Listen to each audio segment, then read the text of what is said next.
کلمات وإنی احب ان اطالعها کل یوم 5 مرات۔ ارشاد فرماتے ہیں مولا امیر المومنین علیہ الصلاۃ والسلام کہ میں نے پوری کتاب تورات سے 5 کلمات کو اس طرح پڑھا، اب میں پسند کرتا ہوں کہ میں ان 5 کلمات کو ہر روز پڑھوں 5 مرتبہ۔ کتاب تورات سے امام علیہ السلام کی تلاوت کا خلاصہ 5 کلمات۔ الاولیٰ، پہلا کلمہ کیا ہے؟ فرماتے ہیں عالم لا ينتفع بعلمه هو وابلیس سواہ۔ ان 5 کلمات میں پہلا کلمہ یہ ہے کتاب تورات کہ جو صاحب علم اپنے علم پر عمل نہ کرے وہ اور شیطان برابر ہے۔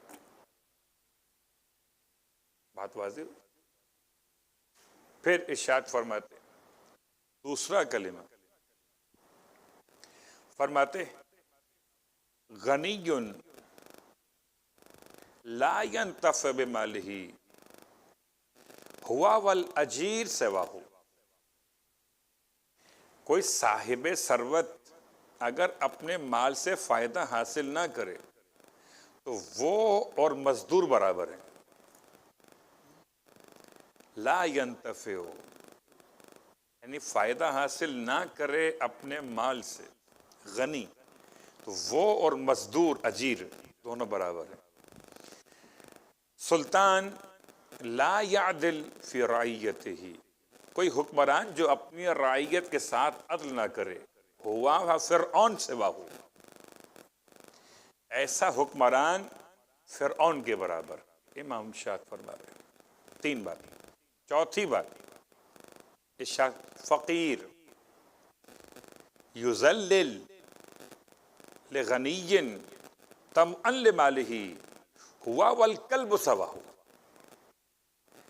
اگر کوئی فقیر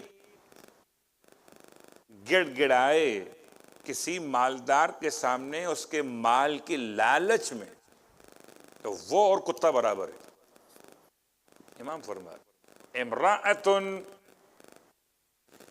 ایسی خاتون خرجت کہ جو نکلے من بیتہا اپنے گھر سے باہر بدون اذن زوجہا بغیر اپنے شوہر کی مرضی کے، لغیر ضرورت اور بغیر کسی مجبوری کے، ہی والامۃ سوا، یہ اور نوکرانی برابر ہے۔ 5 جملے مولا کے کتاب تورات سے۔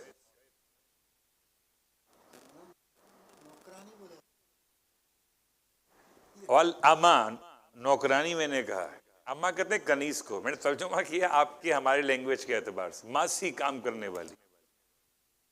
اصل لفظ امتن یعنی نوکرانی، کنیز یعنی اس کی وہ عزت اور حیثیت ایسی خاک میں مل جاتی ہے جو اپنے شوہر سے پوچھے بغیر گھر سے باہر جائے بغیر کسی مجبوری کے۔ تو امام کے نزدیک کتاب تورات کے حوالے سے وہ اور گھر میں کام کرنے والی ماسی نوکرانی دونوں برابر، کوئی ویلیو نہیں ہے، کوئی عزت نہیں۔ اب آئیے ان 5 کلمات کے ساتھ لفظ 5 ہے اور لفظ خمس ہے۔ تو مسئلہ منافع کاروبار سے مسائل خمس بیان ہو رہے تھے، اور 1758 پر کل مکمل ہوا 1757، آج ہے 1758۔ آغا سیستانی کی توضیح سے انسان ہر اس چیز کا جس پر خمس واجب ہو چکا ہو، چیز، کپڑا، جوتا، دال، چاول، الی آخر چیز، انسان ہر اس چیز کا جس پر خمس واجب ہو چکا ہو اسی چیز کی شکل میں خمس دے سکتا. 5 جوڑے رکھے تھے، استعمال نہیں ہوئے، ایک نکال دے. 5 شوز جمع کر لیے، نہیں پہن سکا، ایک نکال دے. اسی چیز کی شکل میں خمس دے سکتا ہے. اور اگر چاہے تو جتنا خمس اس پر واجب ہوا ہو اس کی قیمت کے برابر رقم بھی دے سکتا ہے. بجائے کپڑا دینے کے کپڑے کی رقم دے دے، بجائے شوز دینے کے شوز کی رقم دے دے. یعنی خمس کے اعتبار سے رقم کا مطلب 5واں حصہ. 5واں حصہ، بات واضح ہو؟ جتنا خمس اس پر واجب ہوا ہو اس کی قیمت کے برابر یا چیز دے دے یا رقم دے دے. لیکن اگر کسی دوسری جنس کی صورت میں جس پر خمس واجب نہ ہوا ہو دینا چاہے، مثلا اس کے پاس 2 چیزیں ہیں، ایک دال اور ایک چاول. چاول پہ خمس واجب ہو گیا، دال پہ نہیں ہوا. اور چونکہ چاول اس سے بڑے عزیز ہیں، وہ چاہتا ہے کہ چاول نہ نکالوں، اس کے بدلے میں دال نکال دوں، جبکہ دال پر ابھی خمس واجب نہیں ہوا. تو کہتے ہیں محل اشکال ہے، یعنی آغائے سیستانی کے نزدیک یہ خمس ادا کرنا ناکافی ہوگا احتیاط واجب کی بنیاد پر. محل اشکال باجز اس کے کہ ایسا کرنا حاکم شرع کی اجازت سے ہو. اگر پرمیشن لے لے حاکم شرع سے تو پھر نکال سکتا ہے کہ چاول کا خمس واجب ہو جانے کے بعد ایسی دال سے نکال دے اس پر خمس واجب نہ ہوا ہو، حاکم شرع کی اجازت کے ساتھ. 1759 مسئلہ نمبر، جس شخص کے مال پر خمس واجب الادا ہو اور سال گزر گیا ہو، بہت سنی غور سے اس کو،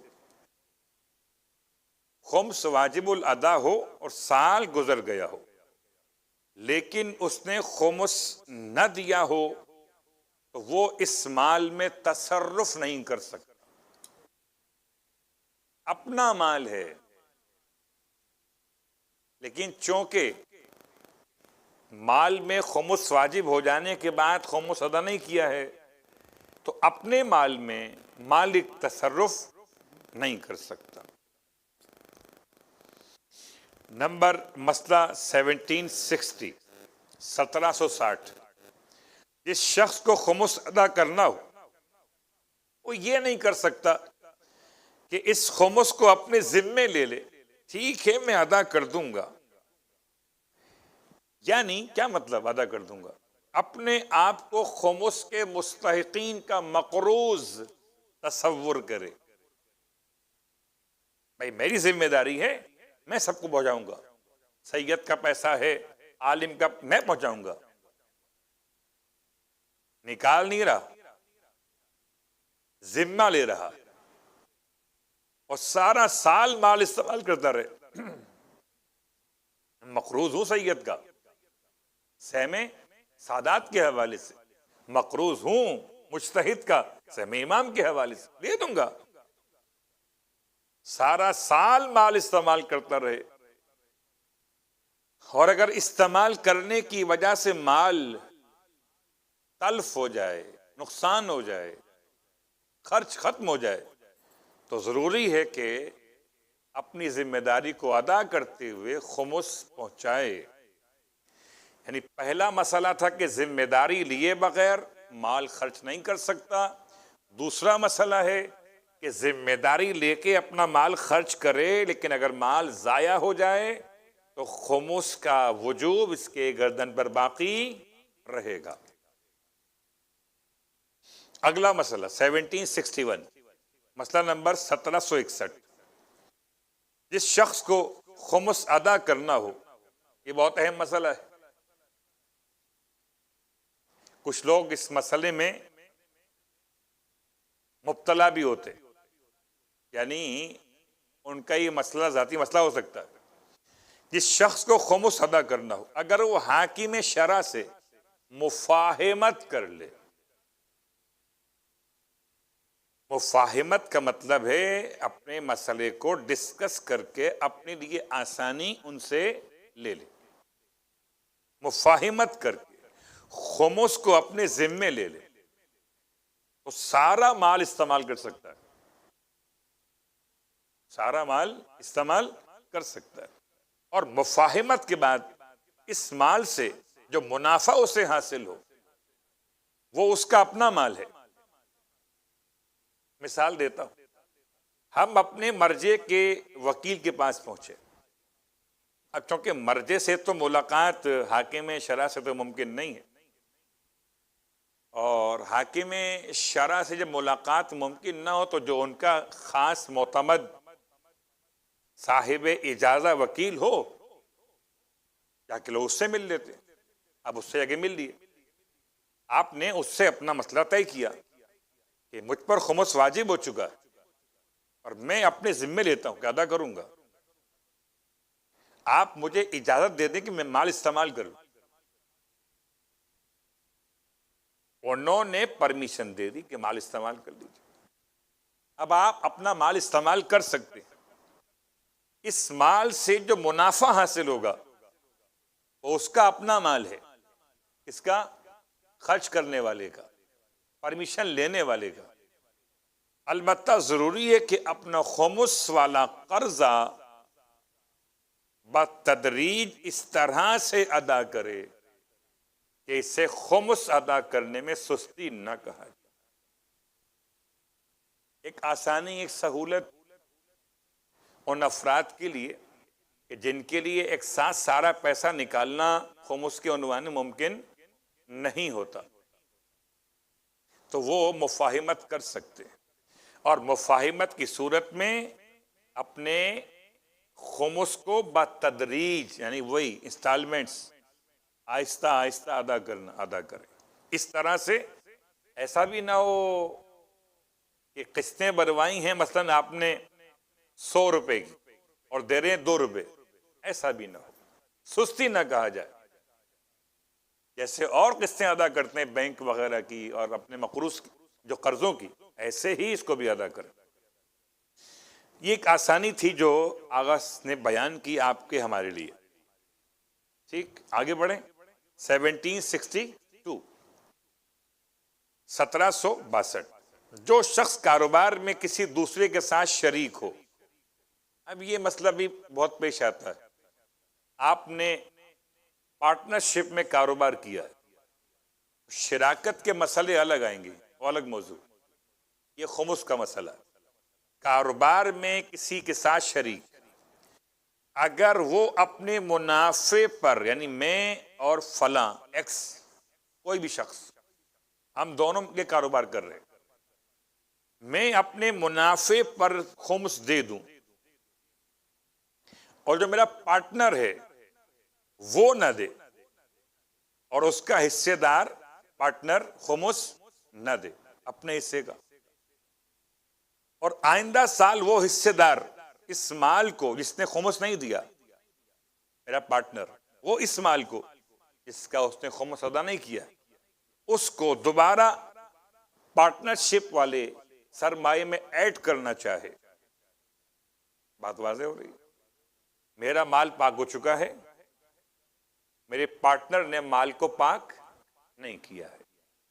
اب آگے کاروبار بڑھاتے ہوئے نیکسٹ ایئر میں میرا مال تو پاک ہی کاروبار میں اس کو لگا رہا ہوں، میرا پارٹنر اسی مال کو اس سے خمس نہیں نکالا تھا، اگر ملانا چاہے اس کے اندر تو کیا حکم ہے؟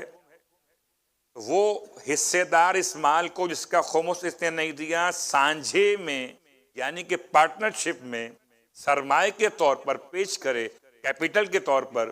تو وہ شخص اس نے خمس ادا کر دیا ہو، اگر شیعہ اثنا عشری مسلمان ہو اور ساتھ والا غیر شیعہ اثنا عشری مسلمان ہو، تو اس مال کو استعمال میں لا سکتا، کہ مال کمبائن ہو گیا نا. کیا مطلب؟ ایک مال وہ آئے گا بھی بیان کہ حرام اور حلال مخلوط ہو جاتے، مکس ہو جاتے. میرا مال پاک ہے، میں نے خمس ادا کر دیا تھا، اس کا مال پاک نہیں ہے، اس نے خمس ادا نہیں کیا تھا. اب دونوں مال جب مل جائیں گے تو کیا ہو جائے گا؟ مخلوط. لیکن چونکہ میں شیعہ اثنا عشری ہوں اور وہ نہیں ہے، تو آغائے سیستانی کے لحاظ سے میں اس مال کو استعمال میں لا سکتا. 1763 مسئلہ نمبر 1763. اگر نابالغ بچے کو کوئی منافع حاصل ہو، بہت غور کیجئے گا، یہ بچوں کا مسئلہ آ گیا. بچے مانگنا آسان ہے، پالنا آسان نہیں ہے. مانگے تو منت سے مانگ لیے جاتے، پالے منت سے نہیں جاتے، پالے محنت سے جاتے. اگر نابالغ بچے کو کوئی منافع حاصل ہو، چاہے تحفوں کی صورت میں کیوں نہ ہو، برتھ ڈے منا رہے ہیں بچے کی، گفٹ دیں گے نا اس کو، گفٹ بچے کی ہو گئی ملکیت. اب جو اس کو منافع حاصل، منافع کا مطلب کام تو کیا نہیں کوئی، جیسے تحفوں کی صورت میں ہو اور دوران سال وہ بچے کے ضروریات میں استعمال نہ ہو، تو اس کا خمس دینا ہوگا. اور اس کے ولی پر واجب ہے کہ اس کا خمس دے، ولی پر واجب ہے کہ اس کا خمس دے. اور اگر ولی خمس نہ دے تو بالغ ہونے کے بعد واجب ہے کہ بچہ خود اپنے اس تحفے کا، اس کا خمس ابا نے نہیں دیا تھا، ادا کرے. ویلیو کون سی؟ ویلیو وہی والی کہ جو اس کی موجودہ قیمت ہو، موجودہ قیمت. اب آئیے اگلا مسئلہ 1764. جس شخص کو کسی دوسرے شخص سے کوئی مال ملے اور اس سے شک ہو کہ مال دینے والے دوسرے شخص نے اس کا خمس دیا ہے کہ نہیں دیا، تو وہ مال حاصل کرنے والا شخص اس مال میں تصرف کر سکتا ہے، شک ہو اگر تو. بلکہ اگر یقین بھی ہو، آغا فرماتے ہیں بلکہ اگر یقین بھی ہو کہ اس دوسرے شخص نے خمس نہیں دیا، تب بھی اگر وہ شیعہ اثنا عشری مسلمان ہو، اس نے مال دیا ہو، تو اس مال میں تصرف کر سکتا ہے. مال دینے والا غیر شیعہ اثنا عشری مسلمان ہے اور مال دینے والا شیعہ اثنا عشری مسلمان ہے. شک ہو یا یقین ہو کہ اس نے خمس دیا کہ نہیں دیا، ایسی صورت میں یہ انسان اس مال کو استعمال کر سکتا ہے. اور اب آپ کے ذہن کے سوالات.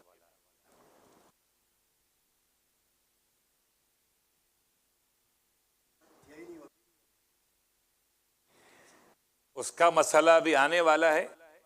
اس کو اپنے سارے مال کا جو استعمال کر رہا وہ بھی، جو استعمال نہ کیا وہ بھی، ایک مرتبہ سارے مال کا اسے خمس ادا کرنا ہوگا. اس کی تفصیل انشاءاللہ کل آئے گی وضاحت کے ساتھ. جی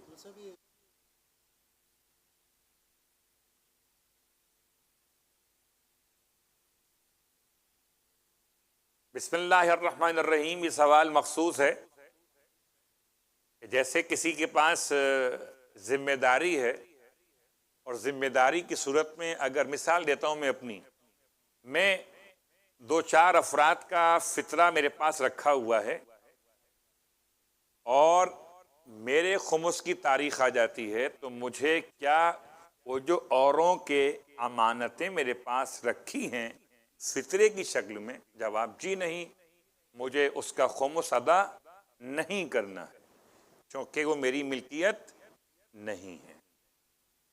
ملکیت پر خمس ہے، نہ کہ امانت پر. کوئی اور سوال؟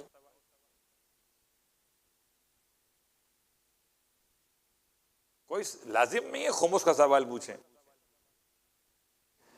آپ کا سوال ہے، میرا سوال نہیں ہے یہ۔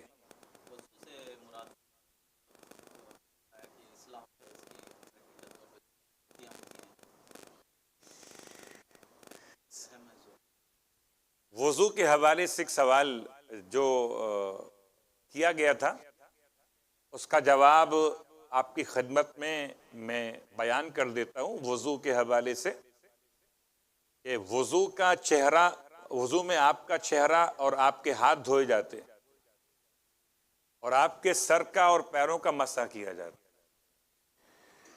جب انسان اپنا چہرہ دھوئے تو ایک مرتبہ دھونا واجب اور دوسری بار دھونا مستحب، تیسری بار دھونے کی اجازت نہیں ہے۔ بعض نے کہا کہ یہ بدعت ہے، لیکن خلاصہ کہ تیسری بار آپ نہیں دھوئیں گے۔ تیسری بار کا مطلب کیا ہے کہ آپ نے ایک چلو میں پانی لیا اور چلو میں پانی بھر کے آپ نے بال اگنے کے مقام پیشانی کے اوپر سے اسے ڈالا کہ بہہ کر نیچے آ جائے۔ یہ ایک چلو پانی آپ کا اس وقت ایک شمار ہوگا، جبکہ آپ کی نیت ہو یہ پہلا والا پانی ہے۔ کبھی آپ کا چلو چھوٹا ہے، ہاتھ چھوٹے ہیں، کبھی پانی کی مقدار کم آ رہی ہے، اور کبھی موسم بڑا ڈرائی ہوا ہوا ہے، تو 2-3 دفعہ اگر آپ ڈالیں اور ایک شمار کر لیں تو وہ ایک ہی شمار ہوگا۔ مسئلہ کیا ہوا کہ اصل شمار نیت پر ہے، چلو پہ نہیں ہے۔ جب آپ نیت کریں گے کہ میں دوسرا پانی ڈال رہا ہوں تو یہ نیت دوسرے پانی کی یہ سنت کہلائے گی، مستحب کہلائے گی۔ بات واضح ہو رہی ہے؟ اس کے بعد یہی کام آپ کے سیدھے ہاتھ کے لیے کہ ایک مرتبہ ڈالا آپ نے واجب ڈالنے کی نیت سے، چاہے جتنی بار چلو آپ بھر بھر کے ڈال دیں، اسی بار سنت۔ لیکن الٹے ہاتھ میں ڈالنے کو خیال کرنا کہ الٹے ہاتھ پہ چونکہ الٹے ہاتھ کے بعد اب اگلا جو مرحلہ ہے وہ دھونے والا نہیں ہے، مسح کرنے والا۔ تو آپ الٹے ہاتھ پر ایک دفعہ کی نیت ہی کریں، جتنی بار چلو بھر بھر کے ڈال دیں، مگر نیت کریں ایک ہی بار ڈالنے کی۔ دوسرے بار ڈالنے کی نیت نہ کریں مستحب والی۔ کیوں؟ اس لیے اب جب آپ کو مسح کرنا ہے تو یہ واجب پانی کے پہنچانے کے بچے ہوئے طریقے سے کیا جائے، ورنہ احتیاط واجب اشکال ہو جائے گا آپ کے وضو کے اندر۔ الٹے ہاتھ پر پانی ڈالتے ہوئے نیت ایک مرتبہ والی ہی کریں، یہ 1 چلو، 2 چلو، 3 چلو اور پہلا پانی۔ اب اس سے آپ مسح کر سکتے۔ لیکن اگر آپ نے پہلی نیت کرنے کے بعد اگلی نیت پھر کی کہ میں مستحب پانی ڈالتا ہوں، تو آپ کو معلوم ہے کہ آپ کے دونوں ہاتھوں میں پانی کون سا آ گیا؟ مستحب والا آ گیا، اور مسح واجب ہے، احتیاط واجب ہے کہ ایسا نہ کیا جائے ورنہ وضو میں اشکال ہو جائے گا۔ کوئی اور سوال؟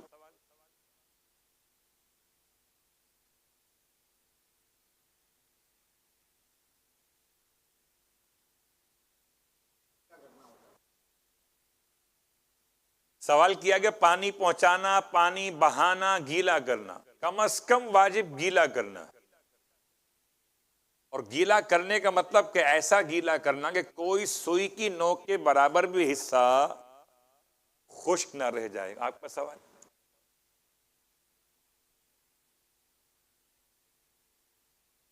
ہاں، وضو کرتے ہوئے خیال کریں، دیکھیے یہ میرے ہاتھ میں، سیدھے ہاتھ میں نے پانی لیا الٹا ہاتھ دھونے کے لیے، اور یہ لاسٹ اور فائنل ہے۔ اب اس کے بعد مجھے مسح ہی کرنا ہے، دھونا کچھ بھی نہیں ہے۔ تو میں نے یہ 1، یہ 2 اور یہ 3 مثلاً، اور اس سے پہلے کہ میں اس کو ہاتھ گھماؤں میں اس کو آف کر دوں۔ اب اس کے بعد میں جب ہاتھ پورے پہ چلاؤں گا تو یہ پانی پورا میرا واجب والا حصہ شمار کیا جائے گا۔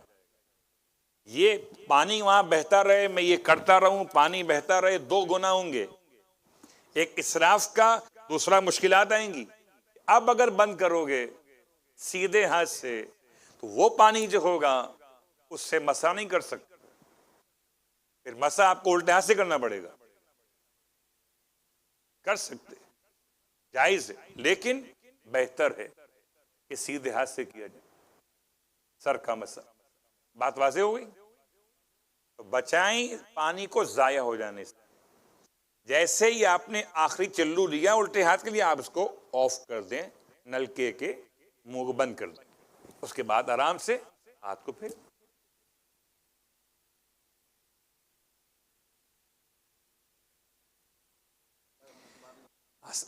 اصل موضوع ہے سرکار پانی تو بچائیے بہانے سے۔ جیسے ہی آپ نے پانی لے لیا تو آپ اس کو یوں کر دیں، اب یوں کرنے کے بجائے یوں کر دیں۔ تو اس ٹپ سے پھر آپ کو استعمال نہیں کرنا مسح کے لیے جب پانی لگ گیا۔ اگر آپ کا سوال اس بارے میں ہے کہ وہ خالی میں نے پش کر دیا تو یہاں جس حصے پانی اگر لگ گیا ہے وہ والا پانی، تو اس سے آپ مسح نہیں کریں گے۔ 1 منٹ ہے، وہ سوال ہو سکتا ہے 1 منٹ میں۔ اللہ اکبر ہو گیا۔ چلیے، یہ جیب کا موبائل ہی بول دیتا ہے ہمارا۔ اچھا، اور ان باواز بلند صلوات پڑھ کے صفوں کو درست کر لیں تاکہ بعد میں آنے والوں کو زحمت نہیں ہو۔